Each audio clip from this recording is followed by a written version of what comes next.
فلسطین کی آزادی کا مشن، یہودیوں کو قدم قدم پر دھول چٹانے والا، اکیلا ہی عالم کفر سے ٹکرانے کا حوصلہ رکھنے والا، پاک دھرتی کا ایک عظیم مجاہد، کفر پر لاوے کی طرح برسنے والے اس مجاہد کی طویل داستان سننے کے لیے چینل کو سبسکرائب کیجئے اور ویڈیو کو لائک کیجئے۔ آنے والا قوی ہیکل بدن کا مالک ایک بوڑھا شخص تھا۔ بدن پر ڈھیلا ڈالا لباس اور آنکھوں پر مخصوص قسم کی اینک تھی۔ وہ ایک چٹان پر کھڑے ہو کر ہمیں گورنے لگا۔ شارٹو نے میری طرف دیکھا اور میں نے بوڑھے کو دیکھ کر ہاتھ ہلایا۔ وہ چٹان سے اتر کر ہمارے پاس آ گیا تھا۔ ہیلو، میں نے کہا، کیسے آنا ہوا یہاں؟ کیا تکلیف ہے تم لوگوں کو؟ بوڑھے نے ناخوشگوار لہجے میں کہا، کیا یہ جزیرہ تمہاری ملکیت ہے؟ شارٹو بھی خشک لہجے میں بولا، ملکیت تو نہیں ہے، لیکن تمہارا یہاں آنا کیا ضروری تھا؟ کہیں اور نہیں مر سکتے تھے؟ یہ ٹاپو اس علاقے کا سب سے گندا ٹاپو ہے اور یہاں میرے اسی لیے قدم جمائے تھے کہ کوئی اور اس طرف نہ آئے۔ اب کیا یہاں سے بھی چلا جاؤں؟ نہیں مسٹر، آپ کو غلط فہمی ہوئی ہے۔ ہم اتفاقیہ طور پر ہی ادھر نکل آئے ہیں۔ ہمارا اس طرف آنے کا خصوصاً کوئی ارادہ نہیں تھا۔ آپ کو اگر کوئی زحمت ہوئی ہے تو ہم واپس چلے جائیں گے۔ فضول لوگوں کا یہاں آنا مجھے بالکل پسند نہیں ہے۔ بہتر یہی ہوگا کہ تم واپس چلے جاؤ۔ بوڑھا بدستور ناخوشگوار لہجے میں بولا، اے مسٹر، غلط باتیں مت کرو، چلو یہاں سے چلے جاؤ، میں الٹے دماغ کا آدمی ہوں۔ شارٹو کو بوڑھے کا لہجہ پسند نہیں آ رہا تھا۔ بوڑھا نتھرے پھلانے لگا، پھر اس نے اپنے کوٹ کے بٹن کھولے اور کوٹ اتار کر ایک طرف اچھال دیا۔ اس لہجے میں بات کرنے والوں کو میں ٹھیک کر دیتا ہوں، سمجھے؟ وہ سخت لہجے میں بولا اور شارٹو برا سا منہ بنا کر دوسری طرف دیکھنے لگا۔ دفعتاً ایک نازک سی سریلی سی چیخ سنائی دی اور پھر دوڑتے ہوئے قدموں کی آواز۔ بوڑھا چونک کر اس طرف دیکھنے لگا تھا۔ آنے والی ایک ایسی شکل تھی کہ شارٹو کا غصہ کافور ہو گیا۔ سرخ سکرٹ میں ملبوس برے لمبے لمبے بال جو ایک مخصوص انداز میں ترشے ہوئے تھے، چہرہ بہت ہی سبک نکوش لیے ہوئے، دوڑنے کی وجہ سے اس کا سانس پھول گیا تھا۔ آتے ہی اس نے کہا، یہ آپ نے کیا شروع کر دیا ڈیڈی؟ یہ سب کیا ہے؟ پلیز مسٹر، آپ ڈیڈی کی بات کا برا نہ مانیں پلیز۔ وہ ملتجی لہجے میں شارٹو سے بولی جس کے تیور اچھے نظر نہیں آ رہے تھے۔ پھر اس نے بوڑھے کا کوٹ اٹھا کر اس کی طرف بڑھاتے ہوئے کہا، ڈیڈی پلیز، آپ اپنے دماغ کو ٹھنڈا کیجئے، جائیے جا کر آرام کیجئے، جائیے پلیز۔ ہاں، اور تم یہاں ان کے ساتھ بیٹھ کر گپے ہانکو کیوں؟ بوڑھا ناخوشگوار انداز میں بولا، میں گپے نہیں ہانکوں گی، آپ جائیے تو صحیح۔ نہیں جاؤں گا، بوڑھا ضدی بچوں کے سے انداز میں بولا۔ میں گہری نگاہوں سے اسے دیکھ رہا تھا۔ بظاہر اس کے چہرے پر کوئی ایسی کیفیت نہیں تھی جس سے یہ اندازہ ہو سکے کہ وہ خبط الحواس ہے، بلکہ پہلے اس نے جس انداز میں گفتگو کی تھی اس میں ذرا بھی کوئی عجیب بات نہیں تھی، لیکن لڑکی کے آنے کے بعد وہ اپنے آپ کو کسی قدر خبط الحواس ظاہر کرنے لگا تھا۔ لڑکی 2 قدم آگے بڑھ کر ہمارے نزدیک آ گئی۔ آپ نے دیکھ لیا، آپ نے دیکھ لیا ڈیڈی، ذرا پلیز آپ لوگ محسوس نہ کریں۔ نہیں نہیں، کوئی بات نہیں، تم بھی اپنے آپ کو قابو میں رکھو شارٹو، ایسی کوئی بات نہیں۔ ٹھیک ہے مس، آپ بے فکر رہیں، ہم لوگ صرف اتفاقیہ طور پر اس طرف نکل آئے تھے۔ یہی بات ہم نے آپ کے ڈیڈی کو بتائی تھی، پتہ نہیں کیوں وہ ناراض ہو گئے۔ ہاں، پتہ نہیں کیوں میں ناراض ہو گیا۔ تم لوگ یہاں بھی مجھے چین سے نہیں رہنے دو گے۔ میں جانتا ہوں کہ تم کیوں چکر لگا رہے ہو۔ دیکھ لیا ہوگا کہیں ادھر سے گزرتے ہوئے ٹریسی کو، اس کا رنگین لباس نظر آ گیا ہوگا، بس دوڑے چلے آئے، بوڑھے نے چڑچڑے لہجے میں کہا، اور لڑکی کمر پر دونوں ہاتھ رکھ کر اسے گورنے لگی۔ آپ واپس نہیں جائیں گے ڈیڈی؟ نہیں جاؤں گا، بس یہ فیصلہ کر لیا ہے کہ نہیں جاؤں گا۔ بوڑھا چٹان پر بیٹھ گیا اور اس نے اس طرح رخ تبدیل کر لیا جیسے اب وہ ہماری طرف متوجہ نہ ہونا چاہتا ہو۔ آپ لوگ اس طرف کیسے نکل آئے؟ ہم بتا چکے ہیں کہ بس اتفاقیہ طور پر۔ ہم لوگوں نے یہ سبز پٹی دیکھی تو اسے قریب سے دیکھنے کا فیصلہ کر لیا۔ میں اپنے ڈیڈی کے ساتھ یہاں تقریباً 20 دن سے مقیم ہوں۔ ڈیڈی سمندری پودوں پر ریسرچ کر رہے ہیں۔ ہم نے کچھ سامان جمع کر کے یہی چٹانوں کے درمیان اپنے لیے ایک جگہ بنا لی ہے جہاں ڈیڈی آبی پودوں کے بارے میں بہت سی معلومات حاصل کر چکے ہیں اور مزید کر رہے ہیں۔ ان اطراف میں کچھ ایسے پودے دریافت ہوئے تھے جو کئی مہلک بیماریوں کے لیے کارآمد ہیں۔ ڈیڈی کو دراصل اس دنیا سے کچھ ایسی الجھن سی ہو گئی ہے کہ وہ تنہائی پسند ہو گئے ہیں۔ میں ان کی سیکرٹری کی حیثیت سے ان کا ہاتھ بٹاتی ہوں۔ ہمارا تعلق یونان سے ہے۔ ڈیڈی فارنوس کے نام سے وہاں کے حلقوں میں جانے جاتے ہیں اور میرا نام سولیتا ٹریسی ہے۔ اس سے زیادہ اگر آپ کچھ جاننا چاہتے ہو تو میں حاضر ہوں۔ نہیں شکریہ۔ ویسے کیا تمہیں یہاں زندگی گزارنے میں کوئی تکلیف نہیں ہوتی مس سولیتا؟ میں نے سوال کیا۔ یہ ہمارے ذاتی معاملات ہیں، ان کے بارے میں ہم کسی کو کچھ بتانا پسند نہیں کرتے۔ آپ اگر جزیرے کی سیر کرنا چاہتے ہیں تو ضرور کریں۔ میں ڈیڈی کو واپس لے جاتی ہوں۔ میں نے اس وقت صرف اس لیے مداخلت کی ہے کہ ان مسٹر کے اور ڈیڈی کے درمیان تلخ کلامی ہو رہی تھی۔ لڑکی نے کہا، صاف ظاہر تھا کہ اس کے بعد وہ نہ ہمیں اپنے سر پر مسلط کرنا چاہتی تھی اور نہ ہمارے اوپر مسلط ہونا چاہتی تھی۔ چنانچہ وہ واپس مڑی اور اپنے ڈیڈی کا ہاتھ پکڑ لیا۔ آئیے ڈیڈی، بس اتنی سی بات تھی جسے آپ خواہ افسانہ بنائے ہوئے تھے۔ بوڑھے نے گور کر ہم دونوں کو دیکھا۔ شارٹو جیبوں میں ہاتھ ڈال کر آسمان کی سمت دیکھ رہا تھا۔ میں خاموشی سے لڑکی کو آگے بڑھتے ہوئے دیکھتا رہا۔ اصولاً اب اس کا تعاقب نہیں کرنا چاہیے تھا، یہ ایک غیر شریفانہ حرکت ہوتی، لیکن دل میں یہ خواہش ضرور جاگ اٹھی تھی کہ کم از کم اس کی رہائش گاہ دیکھ لیتا۔ مجھے شبہ تھا کہ بوڑھے شخص نے لڑکی کے آنے کے بعد اداکاری شروع کر دی تھی، اور وہ در حقیقت وہ نہیں تھا جو نظر آنے کی کوشش کر رہا تھا۔ اس جزیرے پر اس کی موجودگی بھر صورت پر اسرار تھی۔ میں نے شارٹو کو واپسی کا اشارہ کیا اور ہم دونوں ساحل پر پہنچ گئے۔ کیا خیال ہے شارٹو ان لوگوں کے بارے میں؟ فراڈ، 100% فراڈ، وہ منہ بناتے ہوئے بولا۔ ہماری مہم سے کوئی تعلق ہو سکتا ہے ان کا؟ میں نے سوال کیا۔ میرا خیال ہے مسٹر علی اس چکر میں اس طرح نہ پڑے، یہ دیوانوں کی سرزمین ہے۔ یہاں جگہ جگہ ایسے لوگ بکھرے ہوئے ہیں جو کسی نہ کسی اعتبار سے آپ کو مشکوک اور عجیب کردار کے مالک نظر آئیں گے۔ بہتر ہوگا کہ آپ صرف ٹھوس بنیادوں پر کام کریں۔ ایک فرد کے پیچھے بھاگنے میں تو پوری زندگی ہی گزر جائے گی۔ واقعی شارٹو، تمہاری بات درست ہے، آؤ چلیں۔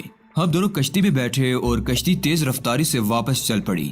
فارنوس اور سولیتا دونوں پراسرار تھے۔ حشرات الارض کے بھرے ہوئے اس چھوٹے سے ٹاپو پر ان لوگوں کی زندگی بڑی عجیب تھی۔ بقول سولیتا خبط الحواس فارنوس آبی پودوں پر ریسرچ کر رہا تھا۔ ظاہر ہے یہ بات لڑکی نے صرف ہم لوگوں کو مطمئن کرنے کے لیے کہی تھی۔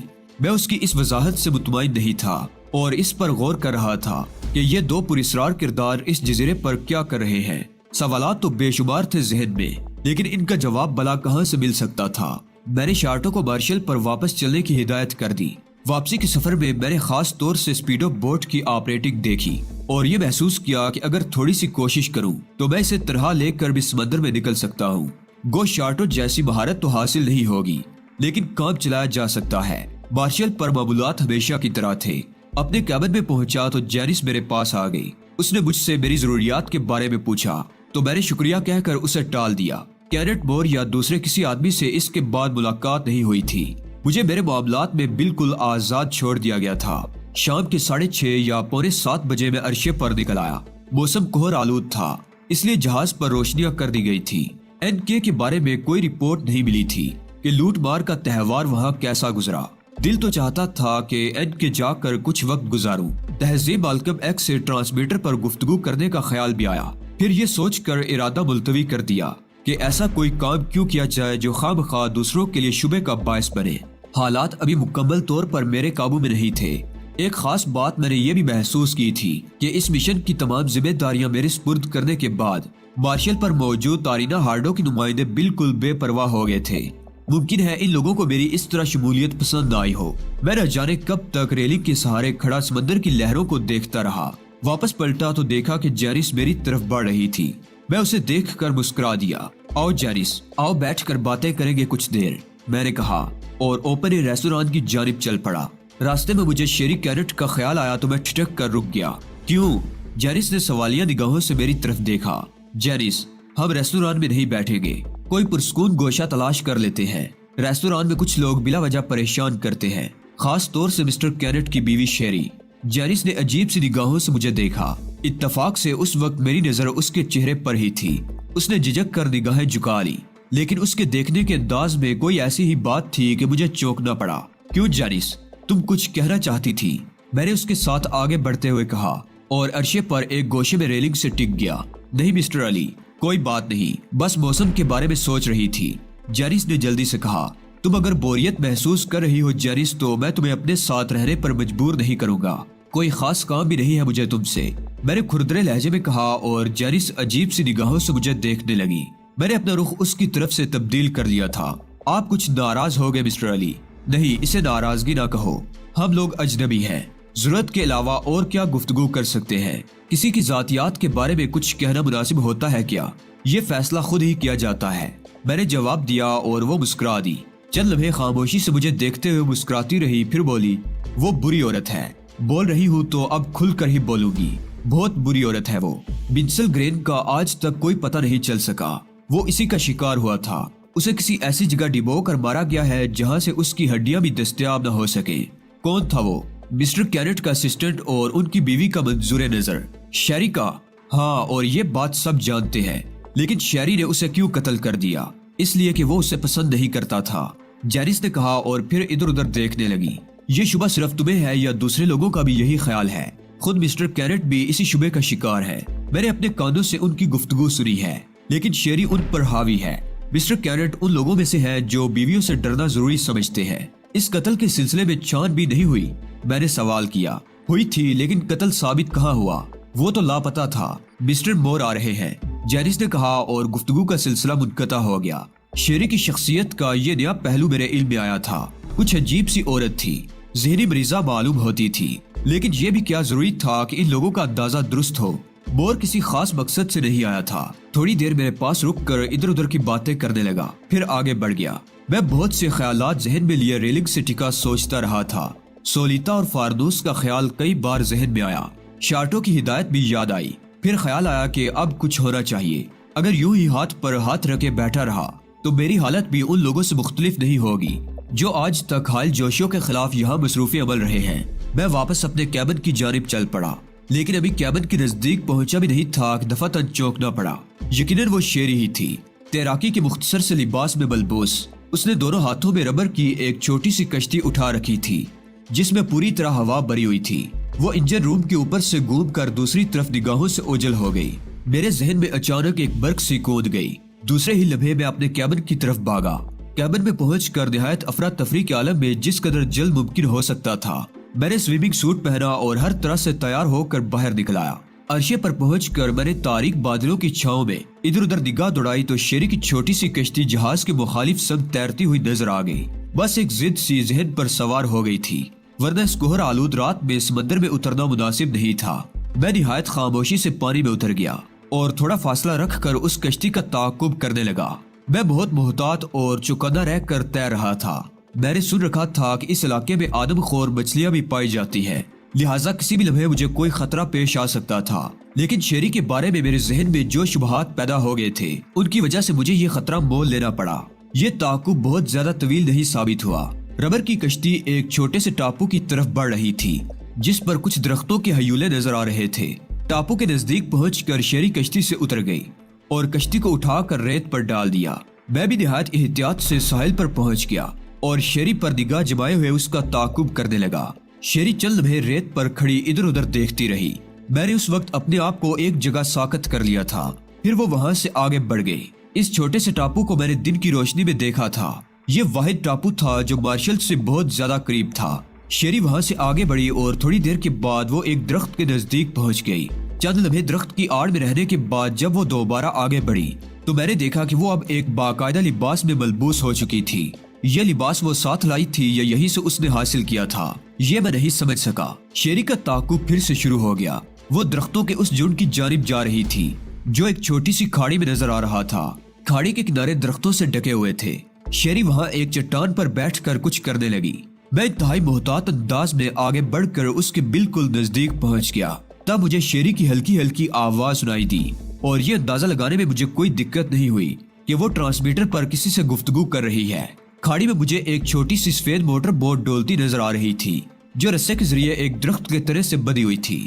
ایک لمحے کے لیے میرے ذہن میں ایک نیا خیال آیا۔ میں نے ادھر ادھر دیکھا اور پھرتی سے سیاہ اور بدشکل چٹانوں کی آڑ لیتا ہوا کھاڑی کے نچلے حصے میں اترنے لگا۔ پھر مجھے پانی میں اترنا پڑا تھا کیونکہ اس کے بغیر میں موٹر بوٹ تک نہیں پہنچ سکتا تھا۔